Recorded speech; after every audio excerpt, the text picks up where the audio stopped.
पहले तो मेरी लड़ाई RW के कॉन्स्टिट्यूशन से है, जो भारत के संविधान से भी ज़्यादा ऊपर बना दिया गया है। अगर आप अपनी प्रॉपर्टी के मालिक नहीं हो तो आप ये इलेक्शन के लिए खड़े नहीं हो सकते हो, और आप एक कमजोर कैंडिडेट हो क्योंकि आप फीमेल हो, आप नहीं जीत सकते हो, आप हम सबको हरा दो। इंदिरा गांधी जी ने देश चलाया, झांसी की रानी कितनों ने फाइट करी है, आप कैसे सोच सकते हो कि फीमेल कमजोर है।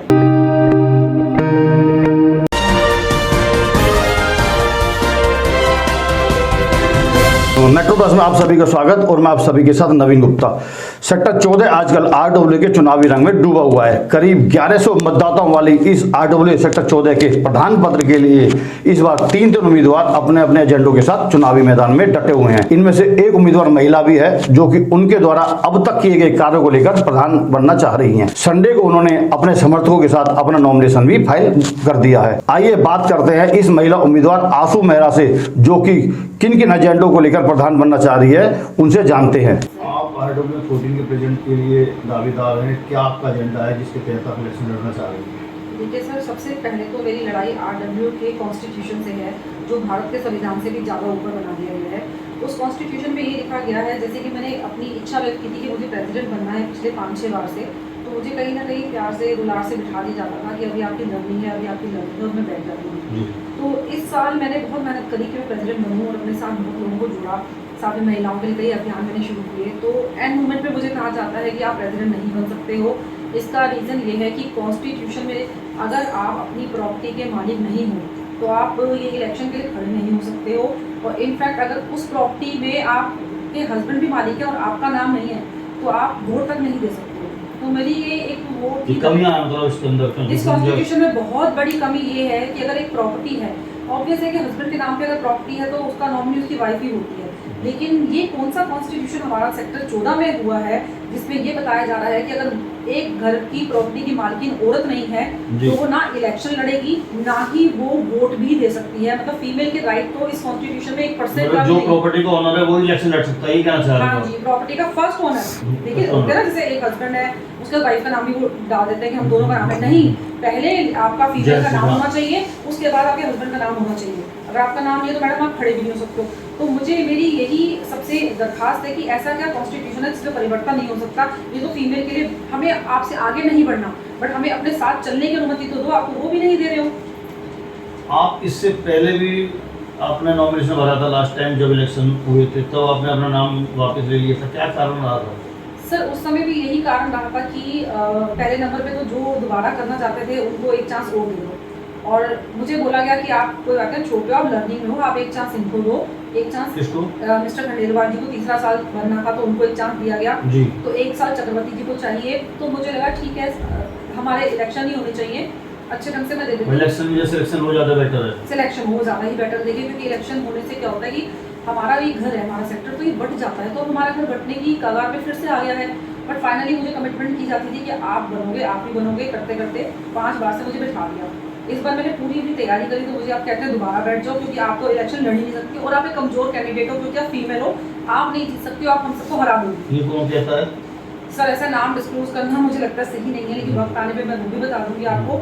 सबसे बड़ी बात तो ये है कि फीमेल है तो कमजोर कैंडिडेट है, इसका ये बात करके मुझे एक मीटिंग में से मुझे नकारा गया।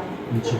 ये हमारे स्वाभिमान इस पर बात केस नहीं है पहले? है। इस बार की मीटिंग से मुझे ऐसे नकारा गया कि आप एक तो महिला हैं, आप हमें हरा देंगी, और दूसरे नंबर पे कि आप महिला से हरा देंगी, आप महिला हैं, आप कमजोर हैं। हैं और आप महिला भी हैं तो हम हार जाएंगे, तो आपको खड़े नहीं होना चाहिए। आपसे रिक्वेस्ट करते हैं, आपको जो सी पोस्ट चाहिए आपको मिल जाएगी, मगर आप बैठ जाइए। महिला है, कमजोर है और हार भी जाएंगे, वो भी तो समझते पहले बात। सर उसी के लिए तो मैं अपनी ये गुहार लगा रही हूँ, मेरे साथ सारी फीमेल्स आज थी करती, कि हम यही पूछना चाहते हैं कि क्या हम सिर्फ घर के चूल्हे चौके संभालने के लिए हैं, या क्या हम अपने हस्बैंड से लड़ाई करके पहले अपना अधिकार मांगे कि प्रॉपर्टी में पहला नंबर मेरा होगा, दूसरा। तो देश की राष्ट्रपति भी महिला है, ऐसा कुछ नहीं है। इंदिरा गांधी जी ने देश चलाया, झांसी की रानी कितनों ने फाइट करी है, आप कैसे सोच सकते हो कि फीमेल कमजोर है। हमारा तो क्वेश्चन इस कॉन्स्टिट्यूशन को बदलने से ही कॉन्स्टिट्यूशन में चेंज होना चाहिए। तो इसके अलावा और क्या एजेंडे हैं जिसके तहत आप इसका प्रेसिडेंटशिप का चुनाव लड़ रहे हैं, क्या बन के क्या करना चाह रही हैं, और क्या कमियां फिलहाल जो प्रेसिडेंट ने पूरी नहीं करी है? देखिए सर, समय समय पे जो भी प्रेसिडेंट आए, मैं हमेशा बोलूँगी वो अपनी तरफ से कुछ ना कुछ अच्छा ही सेक्टर के लिए करके जाते हैं, मगर आज तक हमेशा फीमेल ही प्रेसिडेंट बने तो हम लोगों ने कभी ऑब्जेक्शन नहीं किया किसी फीमेल में। तो पहली बार हमने अपनी इच्छा जाहिर करी कि फीमेल को ही प्रेसिडेंट बनाया जाए, और कोशिश कीजिए कि फीमेल्स ही मिलकर इस बार एसोसिएशन को चलाएं। तो हमारी मेरे ख्याल से ये आपसे विनती करना कोई बुरा नहीं था कि फीमेल मिलके पूरा सेक्टर चलाएंगे, आप लोगों ने बहुत काम कर लिया, औरतों को चांस दीजिए। मगर देखिए क्या हमारा दुर्भाग्य है कि हमें कोर्ट कचहरी तक के चक्कर लगाने पड़ रहे हैं। नहीं, वो तो आपकी बात मान ली, कॉन्स्टिट्यूशन को लेकर आप प्रॉपर्टी ओनरशिप वाली बात है। मेरा मतलब है एजेंडा क्या है जिसके लिए आप प्रधान बनना चाह रही हैं, प्रधानमंत्री आप क्या करना चाह रही हैं? देखिए सर, मेरे मन में बहुत सारे विचार हैं कि मैं अपने सेक्टर में क्या क्या अच्छा कर सकती हूँ। सबसे पहले छोटी सी समस्या घरों की हमारी शुरू हो जाती है कि हमें हाउस कीपिंग की समस्या बहुत ज़्यादा रहती है। तो हाउस कीपिंग में मैं क्या नया कर सकती हूँ, मैं वो ऐड ऑन करूँगी यहाँ पे, रात की सफाइयाँ ऐड ऑन करूँगी यहाँ पे, ताकि क्या होता है दिन में जो भी हम घर में चाहते हैं, रात आते सब लोग अपने घर में जाते हैं, तो पूरा रात को सड़कें साफ की जाएँ और ये वाली प्रॉब्लम हमारी सॉर्ट आउट की जाए। और सबसे बड़ा एक मुद्दा मुझे ये लगता है कम्युनिटी सेंटर जो हमारा काफ़ी टाइम से अटका हुआ है, बना नहीं है। तो मैं चाहूँगी कि मेरे बनने पर ही मैं कम्युनिटी सेंटर बना पाऊँ, और कम्युनिटी सेंटर भी मैं इस तरीके का बनाऊँ जिसमें कि कुछ एक्टिविटीज़ हो सकें। देखिए हम लोग सक्षम हैं, हम लोग 14 सेक्टर में शादियाँ नहीं करते, मगर 14 सेक्टर में और एक्टिविटीज़ जो हैं जो खत्म हो रही है, लुप्त हो रही है, उसको उसके अंदर ऐड ऑन कर सकते हैं। जैसे कि बच्चों के लिए कोई प्ले ग्राउंड नहीं है, तो इंडोर में बच्चों के लिए प्लेइंग जोन बनाऊँ उसके अंदर। मेरे मन में इच्छा है सर बहुत ज़्यादा कि हर किसी को चांस मिलना भी चाहिए काम करने के लिए। यहाँ की जो महिलाएं हैं सेक्टर 14 की, उनकी मेन समस्या जैसे हमारी बात हुई है, ड्रेनेज को लेकर है, नालियों को लेकर है, आवारा कुत्ते जो गलियों में घूमते हैं, बच्चों को काट जाते हैं, कुछ लोग उनको पालते भी हैं कुत्तों को, जो दिक्कत सर आपकी बात बिल्कुल सही है। तो इस बात पे पहले भी विचार किया गया था कि डॉग्स को लेकर, जैसे कि जिस जगह में डॉग रहता है, जिस घर में रहता है, उस डॉग के साथ उस डॉग के लिए एक कार्ड बनेगा, आईडी कार्ड बनेगा कि इनका पर्सनल डॉग है, ताकि लोगों को अगर डॉग हर्ट करते हैं या हार्म करते हैं तो वो एक्शन उनके मालिक को लिया जा सकता है। अब तो नगर निगम की तरफ से भी लाइसेंस लेना जरूरी है डॉग्स पालने के लिए। तो अच्छी बात है सर, ये अमेंडमेंट तो होना भी चाहिए क्योंकि ये बहुत ज़रूरी है। या तो स्टेट डॉग्स को फर्टे लागू कराया जाए, उनको सैनिटाइज करा के सब कुछ करा के उनको पर्टिकुलर जगह में रखा जाए जहाँ पर उनको सब फीड करा सके। और मुझे लगता है कि अगर हमें मौका मिला तो हम 14 सेक्टर में भी कोई ऐसा एक शेल्टर कर सकते हैं जहाँ पे सारे डॉग्स को इकट्ठा करके रखा जाए और उन्हें वहीं फीड कराया जाए। सेक्टर 14 की मार्केट का जो मेन गेट है उसको भी लेकर काफ़ी समय से वाद विवाद चल रहा था, आरोप प्रत्यारोप चल रहे थे कि गेट नहीं बन रहा, और 21 लाख रुपए सरकार से एड्स के रूप में आ गए, और अब जो बन रहा है वो भी उसका कोई समझ में नहीं आ रहा लोगों को।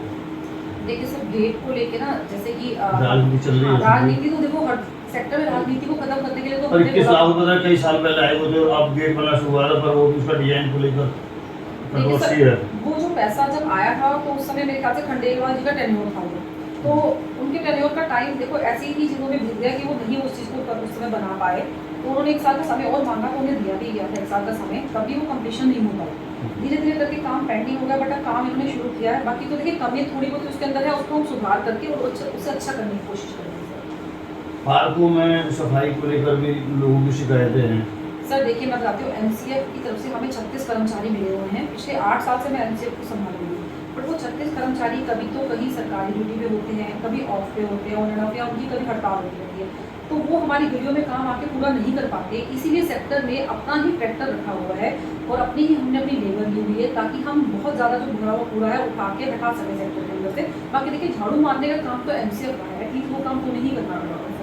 पर RW है उनकी अपनी, जैसे सेक्टर 15 की RW है, उन्होंने सारे अपना अपना ट्रैक्टर भी, अपना ट्रॉली भी, अपनी लाइटें, अपनी सारी सुविधा अपने रखी। उनका कहना है कि सब हम ड्रेनेज को छोड़ के सारे काम अपना खुद कर लेते हैं RW 15 वाले। सर RW 15 इसलिए काम अच्छे से कर पा रही है क्योंकि सारा सेक्टर उनको सपोर्ट करना शुरू हो गया है। अगर हमें कहीं से 5,000 रुपये, जैसे हमने घरों के कुछ निर्धारित किए हुए पैसे 5,000, 7,000, 9,000 अगर मिलता है, तो मुझे नहीं लगता कि हमें बाहर से किसी की ज़रूरत पड़ेगी। हम खुद अपना सेक्टर, अपने घर को बहुत अच्छे से साफ कर सकते हैं। इलेक्शन 9 अप्रैल को है, अगर हम कहें कि इलेक्शन की वजह सिलेक्शन पे ज़्यादा डिपेंड करें तो इसमें क्या राय है आपकी? सर हम तो खुद नहीं चाहेंगे कि इलेक्शन हो, हमारा जो सेक्टर है वो तो में डिवाइड हो, क्योंकि परिवार है। आपको पंजाबी गैर पंजाबी का नारा चल रहा है। ये मुहिम नहीं स्टार्ट हो कर दी है लोगों ने कि पंजाबी ग्रुप और एक बनियाज एंड कुछ और जाट ग्रुप कर दिया। तो मुझे लगता है सेक्टर को डिवाइड करने के लिए ये जो बातें हैं ये अंदर के लोगों की होती है। आम जनता इस बातों से बहुत परे है और बहुत हटके है सर। हम लोग जो आम जनता है, हम लोग इस बात को नहीं मानते पंजाबी है कि कोई हमारे से बंगाली है या कोई बिहारी है, कोई मैटर ही नहीं करता। सारी बातें तो बिल्कुल भी।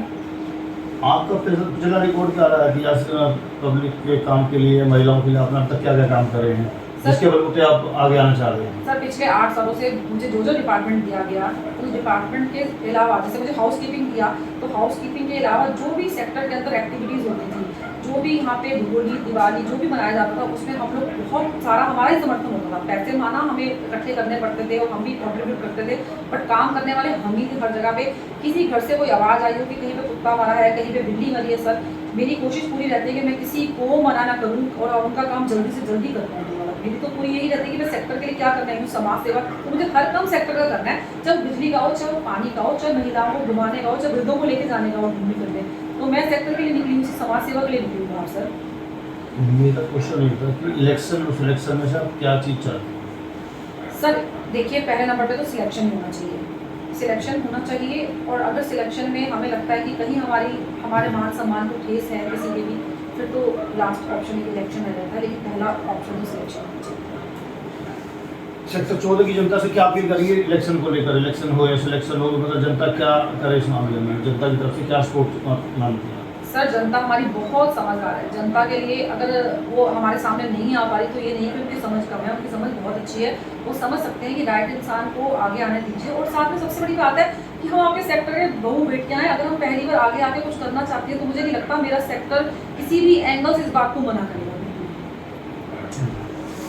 तो देखा ये थी हमारे साथ आशु मेहरा, जिनसे हमने सेक्टर 14 के समस्याओं को लेकर, उनके एजेंडे को लेकर और उनके इतिहास को लेकर बातचीत की। सेक्टर 14 जो प्रेजेंट के इलेक्शन चल रहे हैं उसमें पंजाबीवाद और गैर पंजाबीवाद का नारा चल रहा है। फिलहाल 2 ग्रुप थे पहले और अब फिलहाल जो 3 ग्रुप हो चुके हैं, तीनों ग्रुप को लीड अलग अलग लोग कर रहे हैं। अब देखना यह है कि 2 तारीख की जो AGM है उसमें क्या फैसला निकल आता है कि इलेक्शन होगा या सिलेक्शन होगा। लेकिन हमारी भी बात होगी कि इस सेक्टर के लोग अब AGM में इलेक्शन की बजाय सिलेक्शन पर ज़्यादा जोर दें। अगर सिलेक्शन नहीं हुआ तो इलेक्शन होगा 9 अप्रैल को, तो उसमें देखते हैं कि कौन अपने इस चुनावी प्रचार के दौरान सफल हो पाता है या नहीं हो पाता, ये देखने वाली बात है।